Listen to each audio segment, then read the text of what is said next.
নম্বর জাহান্নামে যাওয়ার কারণ হচ্ছে বিচার বিভাগে অবিচার করা। যারা বিচার বিভাগে আছেন, সে আদালতের বিচার হোক, সরকারি আদালতের বিচার হোক, কোর্টের বিচার হোক, অথবা সামাজিক বিচার সালিস হোক, বিচার সালিস করতে গিয়ে আপনি ম্যাটারটাকে, বিষয়টাকে জানলেন না, ব্যাস আপনার আগে থেকে টার্গেট তৈরি আছে যে একে জিতাবো, একে হারাবো, একে জিতাবো, একে হারাবো। গ্রামের যেগুলো গ্রাম্য সালিস হয়, কিন্তু আগে থেকে তারা ফাইনাল করে নেয়। কিছু মন্ডল মাতাব্বর আছে, কিছু নেতা মাথা, মেম্বার, চেয়ারম্যান, প্রধান থাকে, এরা কি করে, এর আগে থেকে ফয়সালা ডিসাইড করে যে কি করতে হবে। রে আগে যুক্তি হয়ে গেছে যে এই বেটাকে, একে না, একে শাসাইতে হবে, একে পানিশমেন্ট করতে হবে। অথচ বেচারা মজলুম, হ্যাঁ বেচারা অসহায়, বেচারা ন্যায্য অধিকার, তাকে এমন করলো, লাঞ্ছিত করে ছাড়লো, অথচ সে কোনো দোষ করেনি। আর যে দোষী ছিল তাকে জিতিয়ে দিল, জাহান্নামে যেতে হবে। জানার চেষ্টাই করলো না বিষয়টি, অথবা জানার পরে অন্যায় করলো, দুই ব্যক্তি। এই জন্য বিচারপতি তিন রকমের, দুই রকম বিচারপতি জাহান্নামে যাবে, আর এক রকম বিচারপতি জান্নাতে যাবে। তাদের ফজিলত রয়েছে। এই মর্মে হাদিস রয়েছে, বুরাইদা ইবনে হুসাইন রাদিয়াল্লাহু সাহাবী বর্ণনা করছেন যে আন্নান নবী সাল্লাল্লাহু আলাইহি ওয়াসাল্লাম বলেছেন, আল কুদাতু সালাসুন, বিচারপতি হচ্ছে বা বিচারক হচ্ছে তিন রকমের।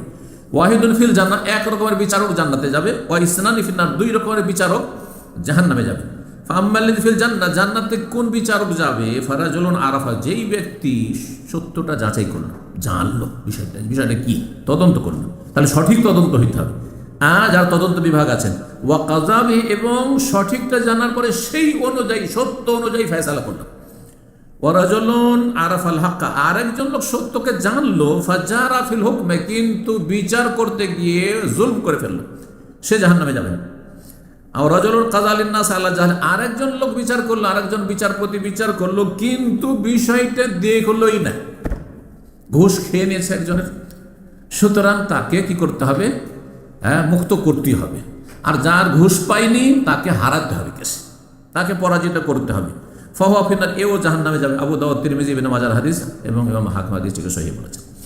17 নম্বর জাহান্নামে যাওয়ার কারণ হচ্ছে প্রতারণা করা, ধোঁকা দেওয়া। জি, আর বিশেষ করে সেই ধোঁকা দেওয়া যদি শাসকের বা নেতার হয়, অভিভাবকের হয়, অধীনস্থদের সাথে। শাসক দুর্নীতি করছে আর ক্ষতিগ্রস্ত করছে দেশের জনগণকে, অথবা এলাকার যে দায়িত্বশীল রয়েছে, মেম্বার রয়েছে, চেয়ারম্যান রয়েছে, প্রধান রয়েছে, অথবা যে সমাজপতি রয়েছে, অথবা বাড়ির মালিক পর্যন্ত। এই হাদিসটা সবাইকে, সর্বস্তরের মালিকের সামনে, এমনকি প্রতিষ্ঠান যারা কর্মস্থলে আছেন, আপনাদের যারা ম্যানেজার আছে, সুপারভাইজার আছে, ফোরম্যান আছে, তারাও এতে সামিল। যদি এই ক্ষেত্রে কি করে, ধোঁকাবাজি করে, প্রতারণা করে, অথবা দুর্নীতি করে, কল্যাণ করলো না, হিতাকাঙ্ক্ষী হলো না, এমন কিছু আচরণ করলো যেটা জনগণের জন্য কল্যাণকর নয়, এমন অভিভাবক যে স্বামী বা বাড়ির মালিক, সে এমন কিছু করলো যেটা স্ত্রীর কল্যাণও নয়, ছেলে মেয়ের কল্যাণ, তাদের অকল্যাণ করলো, অমঙ্গল করলো, জাহান্নামের দিকে ঠেলে দিলেন। স্ত্রী বড় পর্দানাসীন ছিল, বিয়ে করে নিয়ে আসেন তখন, কিন্তু আপনি অসৎ, বন্ধু বান্ধব আসতে লাগলো না, তোকে আসতে হয় বন্ধুদের সামনে, না হইলে আমার মান ইজ্জত চলে যাবে। অনেকে করছে, কিন্তু দিনদার ধার্মিক মেয়েকে নিয়ে আসছে, আর তারপর বন্ধুরা আসলে তাদের সাথে একাকার করে দিচ্ছে, তাদের সামনে এসে আপ্যায়ন করতে হবে, খাবার পরিবেশন করতে হবে, আর এইসব করতে গিয়ে সেই মহিলার চরিত্র খারাপ হয়ে গেল।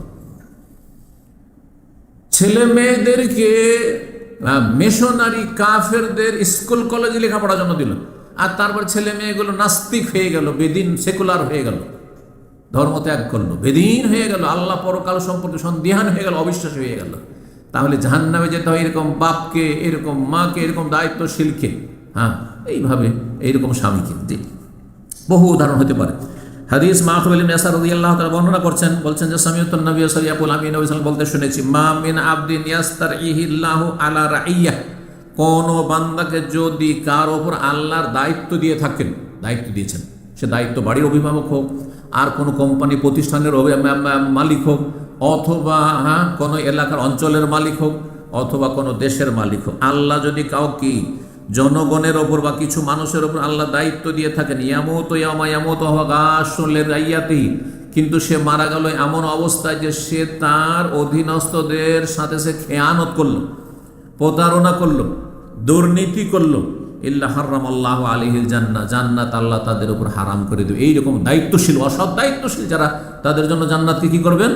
হারাম করে দেবেন। তাহলে আপনার স্ত্রী, আপনার ছেলে মেয়ে প্রাকৃতিক অবস্থায় ছিল, খুব ভালো দিনদার ছিল, কিন্তু আপনার কারণে ছেলে মেয়েগুলো খারাপ হয়ে গেল, স্ত্রী খারাপ হয়ে গেল, তাহলে আপনাকে জাহান্নামে যেতে হবে। জি, এইরকমই কর্মচারী, এরা ভালোই কাজ করছিল, সততার সাথে কাজ করছিল, কিন্তু তাদের উপরে জুলম অত্যাচার করলেন, তাদের হক নষ্ট করলেন, তাদের খেয়ানত করলেন, তাদের ভালো কল্যাণ করলেন না, আপনি হিতাকাঙ্ক্ষী হইলেন না, এসবকেও সামিল। এইরকমই দেশের যারা রাষ্ট্রনায়ক বা বিভিন্ন রাষ্ট্রীয় দায়িত্ব রয়েছে, তারা যদি যথাযথ নিজ দায়িত্ব পালন না করে, যার ফলে দেশ আরও খারাপ হয়ে চলে যাচ্ছে, আরও খারাপ হয়ে চলে যাচ্ছে, তাহলে তাদের উপর এমনটাই হবে। যেমন নবী সাল্লাল্লাহু আলাইহি ওয়াসাল্লাম হাদিস, সহিহ বুখারী মুসলিমের হাদিস, মুত্তাফাক আলাইহি, বুখারী মুসলিমের হাদিস। 18 নম্বর জাহান্নামে যাওয়ার কারণ হচ্ছে ঋণ নিয়ে ঋণ পরিশোধ না করা। টাকা পয়সা নিলেন, কর্জা নিলেন, আর তোর দেওয়ার কথা নেই, দেওয়ার কথা নেই, না চাইলে তো দেবেন না, আর চাওয়ার পরেও দিচ্ছেন না। আজকাল অধিকাংশ ভাইরা যারা দিবেও, তারা তাদের মধ্যে ত্রুটিটা বলছে, ও তো চাইনি এখন, তার মানে ওর দরকার নেই। আপনারই দরকার টাকা পয়সা, না ওর দরকার নেই, ও চাইতে হবে অবদরে, তাহলে দেবেন আপনি। শোনেন ভালো করে, সহিহ মুসলিমের 3498 নম্বর হাদিস, আব্দুল্লাহ বিন আমর ইবনে আস রাদিয়াল্লাহু তাআলা আনহু বর্ণনা করছেন, আন্না রাসূলুল্লাহ সাল্লাল্লাহু আলাইহি ওয়াসাল্লাম, রাসূলুল্লাহ সাল্লাল্লাহু আলাইহি ওয়াসাল্লাম বলেছেন, কি বলেছেন? ইউগফারু লিশ-শাহীদি কুল্লু যামবিন ইল্লা দাইন। আল্লাহর রাস্তায় যে শহীদ হয়েছে, রক্ত দিয়েছে, জীবন দিয়ে দিয়েছে, প্রাণ দিয়েছে, তার সব গুনাহ মাফ হয়ে যাবে এই শাহাদাতের মর্যাদার কারণে, কিন্তু ঋণের গুনাহ, কর্জার গুনাহ মাফ হবে না। মানুষের টাকা পয়সা নিয়ে রেখেছে আর দেয়নি, এই গুনাহ মাফ হবে না, কারণ এটা বান্দার হক। আল্লাহর হকগুলো আল্লাহ মাফ করে দেবেন। আল্লাহর হক যত বড় অপরাধ করুক না কেন, আল্লাহ মাফ করে দেবেন, যদি সে কাফের মুশরিক না হয়। তাহলে মুসলিম ফরজ ত্যাগ করেছে, বিভিন্ন কাবিরা গুনাহে লিপ্ত হয়েছে, আল্লাহ মাফ করে দেবেন, কারণ আমার হক, আমার রাস্তায় সে জীবনটাকে কোরবানি করেছে, সুতরাং আমি মাফ করে দিলাম। কিন্তু অমুকের হক নষ্ট করেছে, অমুকের হক নষ্ট করেছে, ওর টাকা দাও, এইটা মাফ করবো না, মাফ হবে না, মাফ হবে না। তাহলে কোথায় যেতে হবে? জাহান্নামে যেতে হবে না, হবে না? এখন জাহান্নামে যেতে হবে, এর হাদিস শোনেন।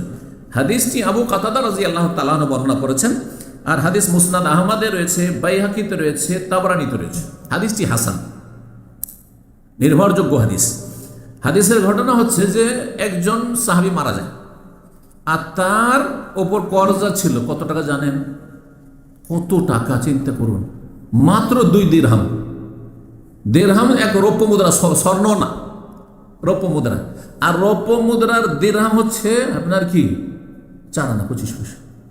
তার মানে রূপার আধা ভরি, আধা ভরি রূপা। তাহলে রূপা আজকাল চাঁদির দাম দেখেন তো বেশি না, 100টা রিয়ালের বেশি হয়তো হবে না। স্বর্ণকাররা বলতে পারবে 100টা রিয়ালের বেশি হয় না, মাত্র এই কয়টা টাকা ছিল, 2 দিরহাম মাত্র। তার উপর থেকে গেছে ঋণ, কর্জা। নবী সাল্লাল্লাহু আলাইহি ওয়াসাল্লাম জানাজার সামনে চলে এসেছে, জানাজা পড়াবার জন্য এসে গেছেন, জিজ্ঞাসা করেছেন, হাল আলাইহি দাইনুন, তার উপর ঋণ কর্জা আছে?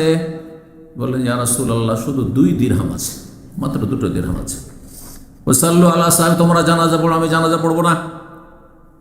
কেন? আবু কাতাদা বলেন, ইয়া রাসূলুল্লাহ সাল্লি আলাইহি ওয়া আলাইয়া দাইনুহু, আপনি জানাজাটা পড়ে দেন, আমি এই ঋণ পরিশোধ করব, এই জিম্মা আমি নিলাম, দায়িত্ব নিলাম, দিয়ে দেব।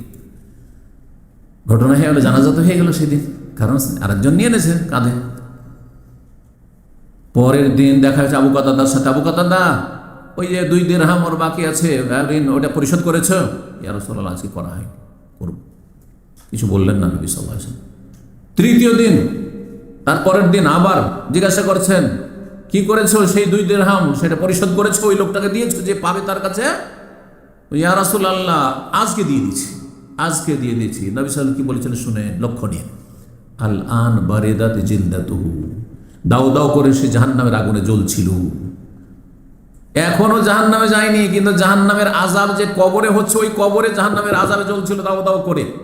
আর এখন যে তুমি পেমেন্ট করেছো 3 দিন পরে, তখন তার শরীরটার আগুন নিমালো আর ঠান্ডা হলো। বারিদা বর্ধমান তো বুঝছেন, মানে ঠান্ডা হওয়া, জিলদুন মানে চামড়া, শরীর, তার শরীরটা এখন ঠান্ডা হলো আগুনটা নেমে গিয়ে। আল্লাহু আকবার। মাত্র 2 দিরহাম, 50-100টা রিয়ালের জন্য যদি জাহান্নামে যেতে হয়, তাহলে যারা এইভাবে টাকা পয়সা নিয়ে থেকে যাচ্ছেন, হ্যাঁ, আপনি কি নিশ্চিত আপনি বাঁচবেন? হ্যাঁ, আর দিতে পারবেন? অথবা আপনি কি নিশ্চিত যে আপনি মরে গেলে আপনার স্ত্রী দেবে, আপনার ছেলে মেয়ে দেবে? আর এটা কি অজুহাত পেল যে আমি মরে গেলে আমার স্ত্রী ছেলে মেয়ে দেবে? না, মোটেই না, আপনাকে দিয়ে দিতে হবে। আজকাল কোথায় পাবেন, নিজেই দিচ্ছেন না আপনি, আর আপনার স্ত্রী দেবে, আপনার ছেলে মেয়ে দেবে? ও তো পয়সার লোভ হয়ে গেছে। জি, কখনো দেবেন না। সুতরাং এই রকমের অপরাধ করবেন না যে মানুষের হক নষ্ট করার কারণে জাহান্নামে যেতে হয়। আপনার বড় বড় নেকির পাহাড় থেকেও জান্নাতে যেতে পারবেন, কারণ শহীদের মর্যাদার চাইতে বড় নামাজির মর্যাদা নাই। হ্যাঁ, কারণ নামাজি যে জীবন কোরবানি করেন, রোজাদার জীবন কোরবানি করেন, শহীদ জীবন কোরবানি করেছে, তারপরও তার ঋণের গুনাহ মাফ হয়নি। হাদিস দেখলেন। 19 নম্বর